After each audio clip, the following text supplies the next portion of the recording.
Good morning, friends. How are you guys all doing? I hope each and every single one of you is faring well. My name is Rabbit, and welcome to episode number 13 of Let's Play Through Final Fantasy Origins, specifically Final Fantasy 1 on the PlayStation 1. I do want to wish you guys a happy new year. I know I'm a little bit behind the curve here because we're technically in our second week of 2021, but I did not do any sort of formal announcement, so I figured I would take a second here to just say I hope that the new year brings with it just a whole lot of wonderful opportunities for all of you, or healing if that's what you need from physical health concerns, or just general mental health. I know everyone is so fatigued, so exhausted, so sick and tired of the current just climate and atmosphere that's kind of become, I want to say, pervasive and just too much for a lot of folks. So I'm really holding out that 2021 is going to be a phenomenal year for all of us. It's also my birth month, January. I am turning 32, so I'm hopeful that this is going to be a great year for all of us. But with all of that being said, let's go ahead and dive into gameplay. Like I said, welcome to episode number 13, where we had parted ways previously. We wrapped up everything at Marsh Cave, and it was a little underwhelming because I kind of over-prepared, and my team is a powerhouse and they were not taking any of Marsh Cave's crap. So we wiped the floor with all of the enemies that we encountered there, and we found ourselves with a mysterious crown. So we don't know whose crown this is. We are not even still really sure what we need to do for Matoya. We haven't found any hints, any clues, anything regarding her eye. We don't even know how we can help the Elven Prince here in Elfheim. So lots of question marks just encircling our entire party.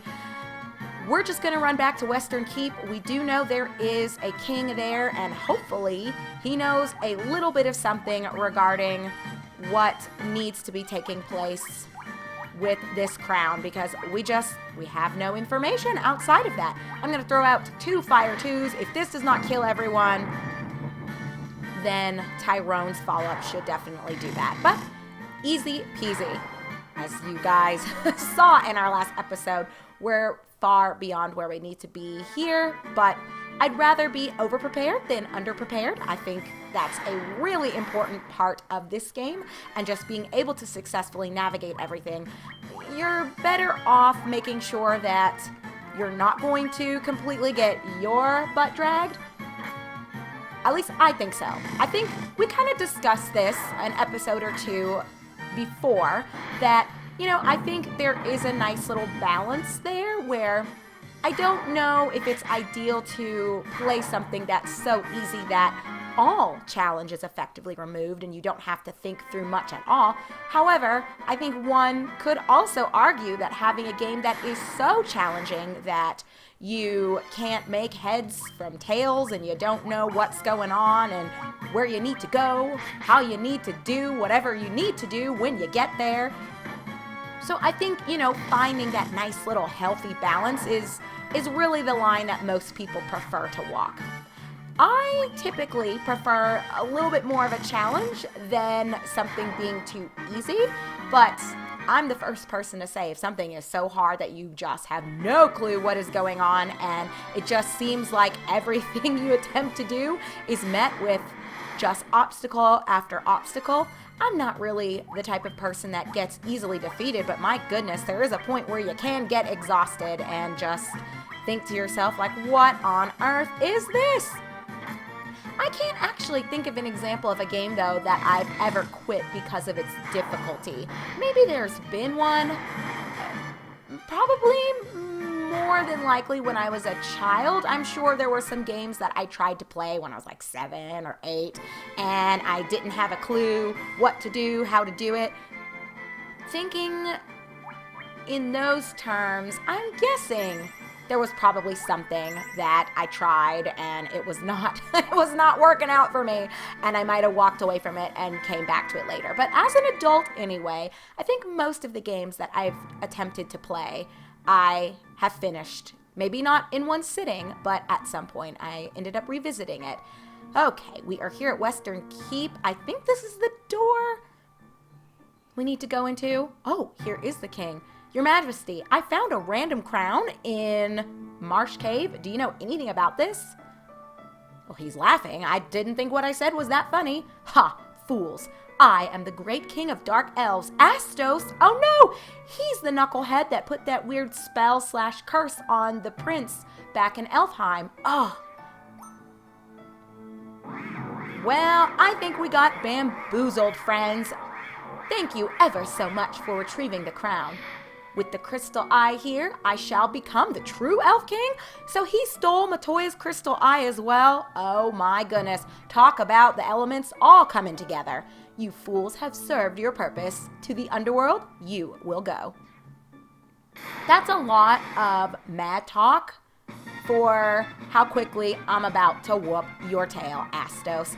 So, as for taking on this fight, I don't really think there's a major strategy to this. Now again, I could be wrong, but my recollection of the encounter with Astos, he's pretty straightforward. I think if your levels are okay, I would guesstimate you should probably be hovering around levels 10, 11 if you really want this fight to be an easy one. Now obviously we're far above that. I think we're 14 and Melvin is level 15.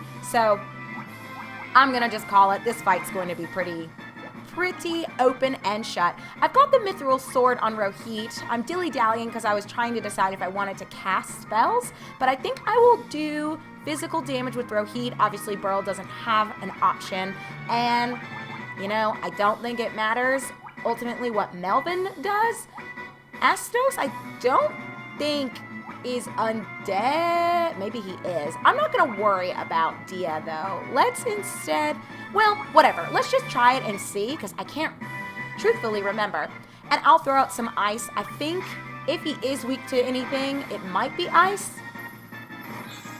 Well, that did do more damage than Rohit's physical attack. Let's see what Dia does as well. Yeah, nothing. I didn't think he was undead. Reaper. Oh, no. Please, no. Did he kill? Oh, it missed. I forgot that he has the ability to do that nonsense. So you know what? We're going to actually throw out some big spells because I really don't want to deal with his crap. And he's not susceptible to Dia, so that is not going to work. I don't think he's going to fall to silence either. So I'm trying to think, what could we do that would really be beneficial? I really don't think that I have anything on Melvin that's going to do a whole lot of good here. Let's just try silence just to say that, you know, we attempted it. And we'll see how Astos handles it. I'm gonna bet, though, there's no way this is going to... Oh my gosh. I'm sitting here doubting myself, and then it applied with my first attempt. What is this? That's crazy. Okay, well, maybe I should actually just put myself out there more often before I worry too much. So yeah, that fight was utterly easy because my party is out of control right now. So we got a whole bunch of XP, 500 something, and 2,000 gil. And Burl got a level, woohoo! 9 HP, some strength, some intelligence, endurance, and luck. What? That's crazy. See ya, Astos. You shouldn't have been talking smack. Well, we obtained the crystal eye. Very unexpected, but welcome nonetheless. We will go ahead and grab that. So now we have what Matoya was looking for. That's wonderful. And we got to keep the crown. Well, I guess we'll just hold on to it. Maybe we'll put it on some evenings and stare into the mirror and pretend that we are pretty princesses. But more importantly here in this menu, the crystal eye says it is a mystical orb made of crystal. So I think you guys know what we have to do, friends. We need to go back and visit Matoya at Matoyas Cave. Oh, that's going to be a little bit of a journey. So what I will actually do is I will keep you guys here. Oh, I'm trying to go out the main entryway here. Okay, now that we are outside, I am going to run back and sleep, heal up, get my party where they need to be, and then I will actually just do like a big mass cut of footage, I guess, and bring you guys back when I am standing outside of Matoyas Cave. You know what? I guess I could go ahead and just part ways with you right here and bring you back at Matoyas, because I'm not going to be doing anything that crazy without you. As noted, I'm just going to go back so that I can sleep at the inn and make sure everyone's set up where they need to be. Then, yeah, I'll sleep. I don't need to buy anything because we did that at the end of our last episode. So yeah, friends, let me get my ducks in a row and I will catch up with you at Matoya's crib. So I'll see you guys in just a moment. All right, my dears, welcome back. I thought I would go ahead and have the map up and ready for you to view, for those of you that maybe forgot where Matoyas Cave was, because it has been a minute since we've been here. But as you can see from the little blinking white cross-like indicator, we are right here at that tippy top of this area, and her cave is right behind us. But before we go inside, I do want to quickly show you the status pages for Rohit and Tyrone, because they also hit level 15 without you guys when I was making my way up here. So here is where Rohit is at, and I will flip over here to Tyrone so you can see his stats now too. I think he only ended up getting like 2 health points from his level increase, so it was a little disappointing, but you know, level 15 is still level 15. But all right, we are here. Oh, this song, I don't know, maybe it'll grow on me eventually. Matoya, I've got your eye. Is that my crystal eye? Give it to me. Hold on, lady. Here, I'll give you the most wondrous potion from my collection. Now that's what I'm talking about. I'm not just going to give you the eye for free. Obtained Jolt Tonic. Jolt Tonic. Did anyone need something like this? Now I can see everything. Okay. Now get out of here. I have nothing else for you. Wow, talk about ungrateful. Whatever, Matoya. Nobody cares about you or your stupid eye. Thanks for the Jolt Tonic, I guess? Let's just take a look and see what in the heck even is this. Awakens one from deepest slumber. Awakens one from deepest slumber. Who do we know that is...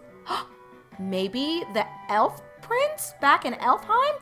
Well, I mean, it's worth the shot, right, friends? Let's go ahead and head back to Elfheim, and of course, much like me making the journey up here to Matoyas Cave, I'm just going to go ahead and cut out my trek to Elfheim. So I'll catch up with you guys here in just a second when I'm ready to head inside of Elfheim's castle. Phew, that was a bit of running around, you guys, but we are finally here at the Elfheim Castle. Let's see if we can promptly go see the prince and talk to his little servant over here. The Jolt Tonic! This will surely awaken the prince. We must try it at once. Fingers crossed. Did it work? Your Highness? He's awake! Oh, it seemed as if I was caught in a never-ending dream. Am I still dreaming? Or do I see the legendary warriors? It is not a dream. Then the time has come to pass the mystic key to its rightful master, as foretold by legend. Woohoo! So we now have the mystic key, which, oh no, I think you guys do already know what this means. We are going to have to do even more backtracking to access these various doors and areas that we could not previously unlock the door to. Oh, goodness gracious. We cannot thank you enough for your deeds, brave ones. You have brought peace back to Elfheim. Well, I am so happy about that. I'm awake and strong again. My thanks to you, Crystal Warriors. Well, you are welcome, Your Majesty. But it will be just fine us having to run back a little bit because we should get some really nice goodies. And I'm all about the good stuff. Oh my gosh, except these bozos that insist on standing in front of everything. Oh, I did not actually mean to exit, but that's okay. Trying to find a way to just run around the edge here without getting booted out. But sometimes I straddle that line, I guess, a little bit too closely. Okay, where are those doors and those rooms? Oh, I think it's that one that's over there, actually. I don't believe there was another room that was locked on this side, but since I'm already all the way over here, looks like no. My initial hunch was correct. Oh, did he just decide to move out of the way? Well, a little too late for me. Let me not run. Let's just step right off the side here. Woo-hoo. Hug the wall. Ooh, oh, Come on, Rohit, be careful. Okay, here we go. We'll talk to you first. This room is locked with the mystic key. Well, I will have you know that I now possess the mystic key, so I am not worried about it. Let's take a look at the description for it, though, before I forget. Opens magically sealed doors. Wonderful. I mean, I guess we assumed as much. Probably did not need the actual description, but woo! Look at this. 4 chests. What could they all have? The mithril hammer? Nice. 400 gil? I mean, we'll take it. 330 gil? Okay. And bronze gloves. I don't know why someone would lock 700 some gil in this room. I don't really think that's that extraordinary of an amount of money, but I mean, okay. All right, so we did find, I guess let's look at the items first. The mithril hammer, which is a hammer made of mithril silver, and bronze gloves, gloves made of bronze. You know, they really don't leave a whole lot to the imagination, do they? You pretty much know what you're getting with your items in this game. Let's scroll over. We will give the mithril hammer to Melvin, and I will just let you guys take a look at the changes here. Attack goes up a few points, and accuracy also goes up 5 points. So very nice. We'll go ahead and slap that on Melvin. And what were the other bronze gloves, right? Well, I don't know. Who can equip them? I guess maybe nobody? I'm guessing... I keep forgetting that I can actually click on the items themselves to see what classes can equip them. And sadly, it's not anyone that we have in our party. But you can see highlighted is warrior, knight, and ninja. Obviously, we do not have a warrior, a knight, or a ninja. So we will have to go ahead and just sell the bronze gloves. But I mean, that's totally fine.